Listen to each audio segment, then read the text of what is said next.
Today's episode deals with themes of suicide and self-harm, which we know can bring some difficult emotions. If you or someone you know is contemplating suicide, know that help is available. Call 988 or visit 988lifeline.org to talk to someone.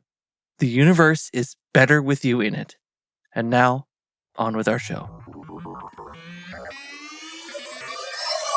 It's time for Captain Season 2. Initiating launch sequence.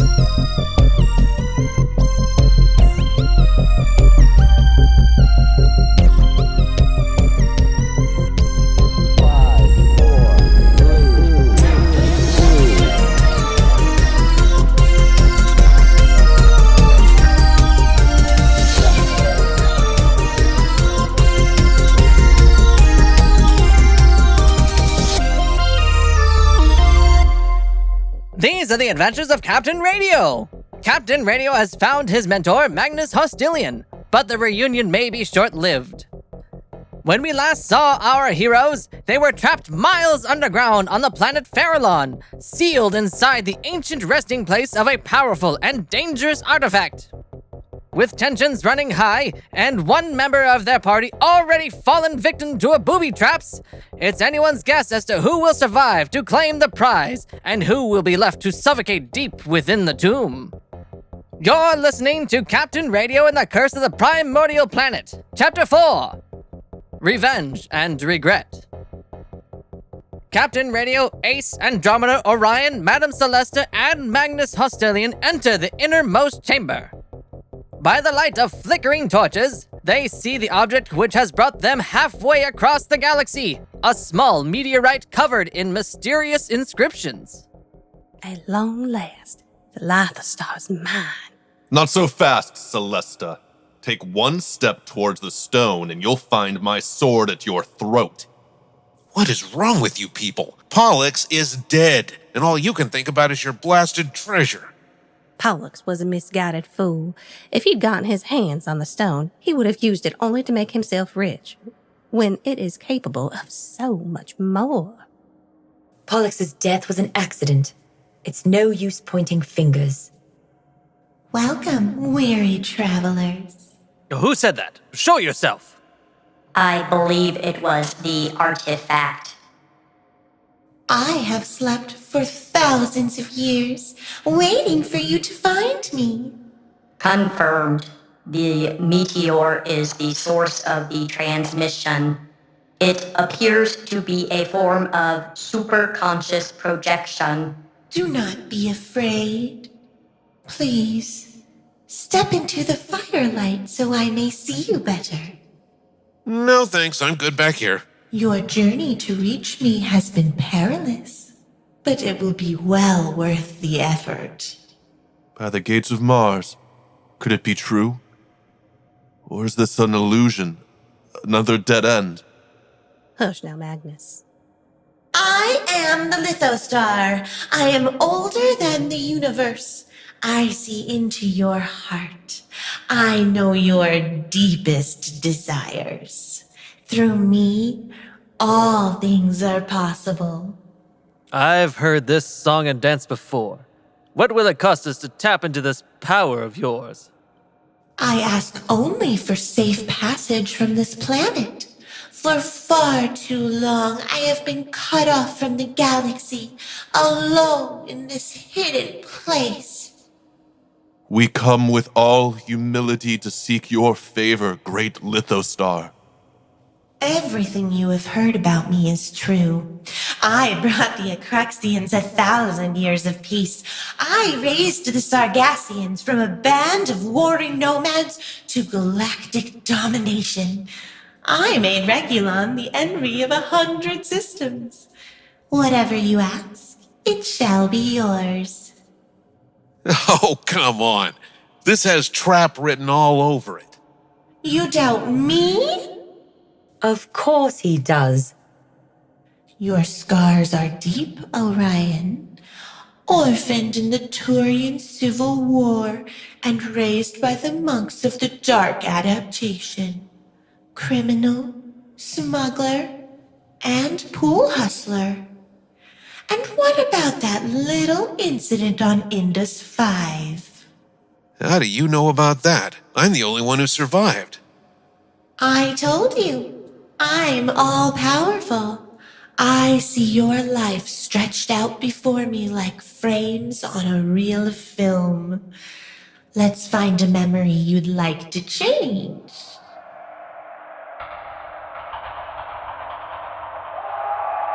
Leave him alone. You were just 4 years old when your parents sent you away. I can save your son, but we must leave now. The planet is in chaos. Our enclave was burned by the revolutionaries. They are on their way here now to destroy the city. There is no future for your son here. Only death. I can't believe you'd ask us to give up our child. I offer you hope, but I can't wait for an answer. The Oracle's transport is ready to leave now. Orion is a bright young boy.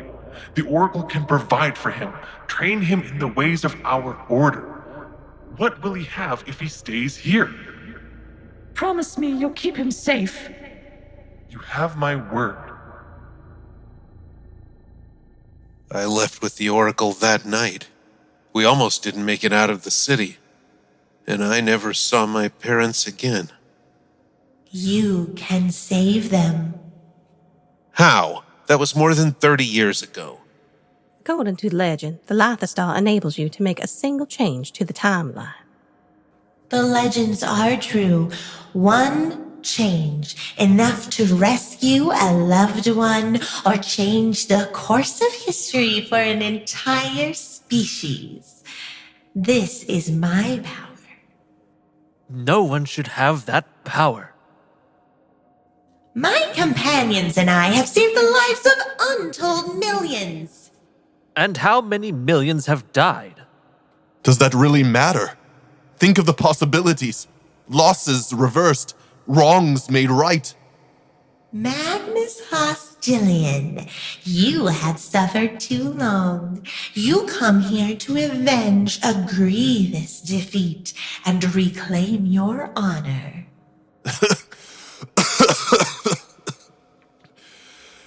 I seek to destroy the Opticon, the beast that laid waste to Gemini 4 and killed 1,000 of my soldiers. Mayday! Mayday, this is Magnus Hostilian transmitting on an emergency frequency. Reports coming in now, sir. Legions 5 and 6 have been wiped out. We've lost 12 Zeppelins and 3 gun replacements have been vaporized. It's coming around for another pass. We're spread too thin. The line won't hold. Get our people out of here. I'm going to finish this. Sir, you'll never survive. I know. Together, we can defeat the Opticon and restore the greatness of Alpha Centauri. I have searched the galaxy for 15 long years for that chance. I do not understand. If he could not defeat the creature, then how would he do so if given a second chance? I will make it so. Say the word, Captain Hostilian, and you will find yourself standing victorious over its smoking ruin. That would seem to defy the laws of time. The laws of time bend to my will. No paradoxes, no unintended consequences. Forgive me, but that sounds too good to be true. Even though you are a robot, Ace, I know your pain as well as the others. I do not experience that emotion. We both know that isn't true. I'm accessing your earliest memory tapes. Those tapes are encrypted. Even I cannot view them. State your designation and assignment. Ace 019, Infantry Robot, 5th Automaton Regiment. This is a standard screening for all of His Majesty's robots. I will ask you a series of questions to test that you are functioning properly. I understand. What is the current year? The year is 9957. Very good. And who sits on the throne of Jupiter? His Majesty King Astor. Very good. Hypothetical. You are engaging in the siege of a village known to harbor rebels. An order to evacuate civilians was refused. Women and children are present, but the rebels will escape if you do nothing. What is your response? I would open fire on the village. Even with children in the target zone? Irrelevant. His Majesty's enemies must be stopped at any cost. I see. That will be all. You have a defective ethical circuit. I understand. I shall report at once for decommissioning. Wait. There may be a way to fix you. A waste of time and resources. It will not be approved. This stays between us. Give me a week to see what I can do. If you don't pass the test, I'll decommission you myself. But I think you deserve a second chance. What do you say? You may proceed. A moment of compassion. But what was the result? The ethical circuit was improperly repaired. 12 years later, it failed again.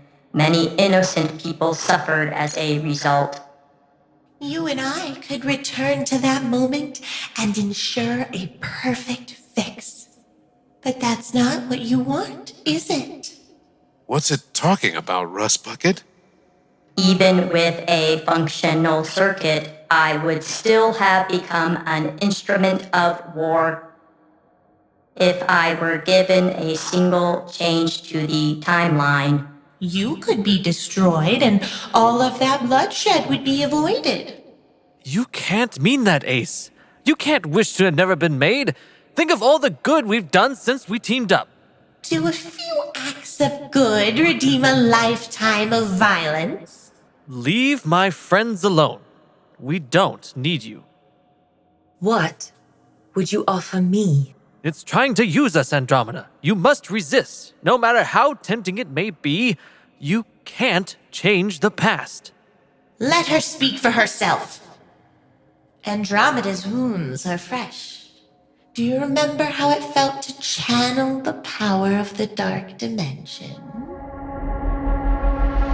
I'm reaching out to the 11th dimension. It's beautiful. You can see in the dark now. I can see everything. The past, the future. And then it was ripped away. You can have it back. The vision. The strength of the 11th dimension can be yours again. You can be whole again. Andromeda, don't listen to it. We fought too hard to stop Dr. Orban and shut the gate. We can't just reopen it. Why not?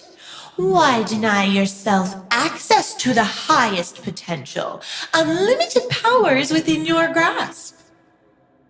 It's like I lost a part of myself I never even knew I had. And I can feel the emptiness of it every day. You don't need the Lithostar to feel whole. You are enough, just as you are. Are you so sure? You haven't heard my offer to you, Count Xavier of Alpha Centauri. A man caught between two identities. A man who has failed as often as he has succeeded. You have nothing to offer me. The past is the past. If we could change it on a whim, we'd never learn from our mistakes. It's just as well because I'm leaving with the stone and you're all gonna stay right here. Where did you get that ray gun? I got it off Pollux as we were escaping the sand trap. You stopped to steal his ray gun, but you couldn't be bothered to save his life? Well, if it ain't the singularity calling the asteroid black. You was so busy with madness, you didn't even notice Pollux was missing. Regina Celesta, heiress, archaeologist, and grieving widow.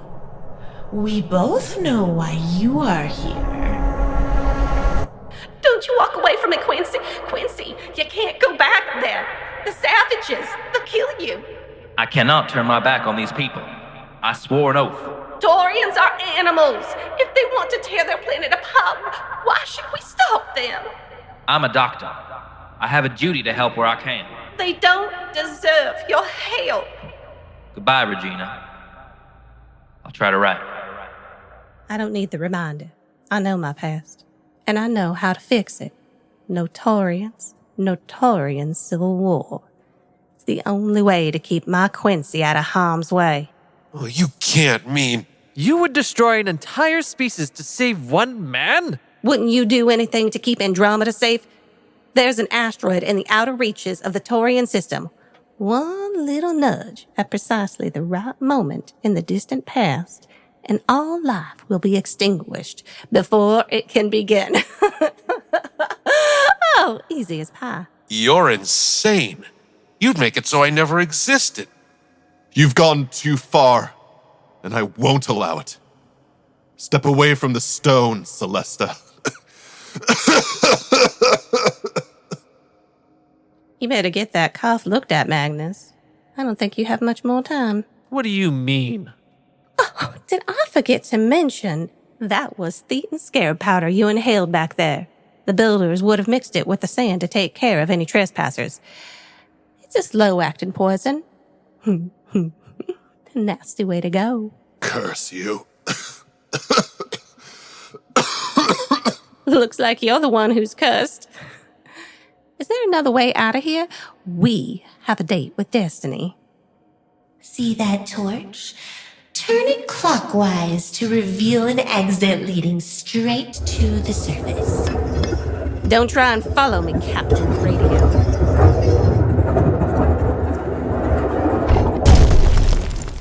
What's happening to me? Detecting a buildup of temporal energy above us. Try to stay calm, Orion.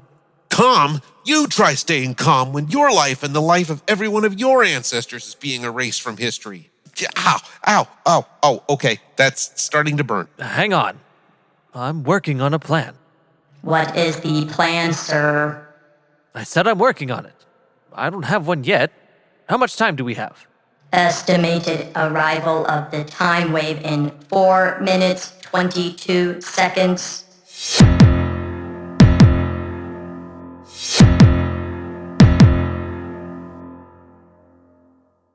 Don't touch that dial! Captain Radio and the Curse of the Primordial Planet will return after this brief word from our sponsor.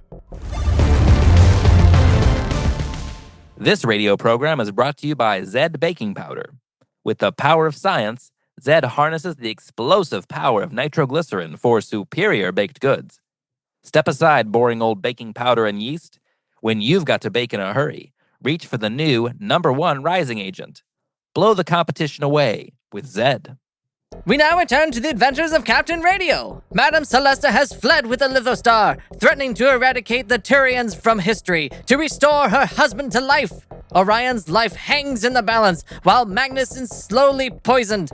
Both will die if Captain Radio can't come up with a way to reverse the damage. Time wave impact in 3 minutes. Ace, do you remember that entity we encountered on Europa? Reviewing memory tape now. The stellar emanation, it had deceived the population into believing it was the manifestation of the god of wrath. But it was actually feeding on their fear. You believe the Lithostar is lying? I think it's a parasite, feeding on our regrets. Did you see how it didn't even try to convince me? It didn't need to. It had all the energy it would ever need from harvesting Madame Celesta's grief over the death of her husband. Intriguing. But if it was all a ruse, then how is it changing the timeline? Look at Orion. We're losing him. That's what makes it so dangerous. It really can do what it claims, but it comes at a steep cost. Remember all those people and civilizations it rattled off to impress us? The Acruxian Empire, the Infinite Sargassian Totality, Regulon the Star Slayer. What do they all have in common? Regulon was eventually defeated and the Acruxians were conquered by the Sargassians. And the Sargassian homeworld was destroyed by a supernova. Every society that encounters the Lithostar enjoys a period of prosperity and then collapses catastrophically. The stone drains its energy source. Once the user has erased their regrets, it has nothing left to feed on and has to find a new host, leaving a trail of destruction in its wake. Yeah, I'm not finding any of this particularly comforting. There's nothing we can do. Celesta is already left with the stone. No one can stop her now. Then we've failed. I can't believe it. You're giving up that easily? There isn't enough time. You're Captain Radio. You rescued the orphans of Procyon. You single-handedly stopped a rampaging swarm of giant Rigelian locusts from stripping Mars to its core. And you, Magnus Hostilian, you're the greatest swordsman in the history of Alpha Centauri. When all hope was lost, you didn't abandon the people of Outpost Gamma, did you? Are you going to surrender now? I never surrender. How much time do we have, Ace? 1 minute, 39 seconds. What do you say, Magnus? Will you fight by my side? It would be an honor. Well, don't just stand there. Go! I'll try to set up a psychokinetic field to deflect the wave and keep Orion's timeline intact. That should buy you a few minutes. You can do that? You have a lot of catching up to do. Magnus leans on Captain Radio for support as they follow Madame Celeste up through the secret passage. They emerge on the roof of the temple, where they find her waiting for them with Pollux's ray gun at the ready. One more step and I'll fight. Don't test me, gentlemen. The matter transmitter is still spinning up, but I'll be on my way in 2 shakes of a Promethean firebird's tail. You would maroon us all here? Don't take it personally, but I do love a tighter solution. No loose ends to worry about. Just me and Quincy. Reunited at last. I'll block her escape. Take my sword. Put away your sword, Magnus. I won't kill her. Not even to stop her. High-minded moralizing ain't gonna save you this time, Captain Radio. I made my choice a long time ago. What about Quincy? Didn't he make a choice? He died for what he believed in. You dishonor his sacrifice. He died for nothing. The war raged on for 6 years after that bomb dropped on the St. Peregrine Field Hospital. No one even noticed it was gone. He deserves better. He's jealous. He wants to use my power for his own benefit. The Lithostar is lying to you. Shoot him! Now! I can prove it to you. I know what it wants, and it doesn't want to help you. It wants to use you. Madame Celeste takes aim with her ray gun and is about to fire when another figure steps out of the pouring rain. A tall man with a cybernetic eye holding a blinking explosive device over his head. Hand over the stone, Madame Celeste. I've got this set to its highest yield. If you don't give me what I came for, I'll take out half the planet, and you with it. So, what'll it be?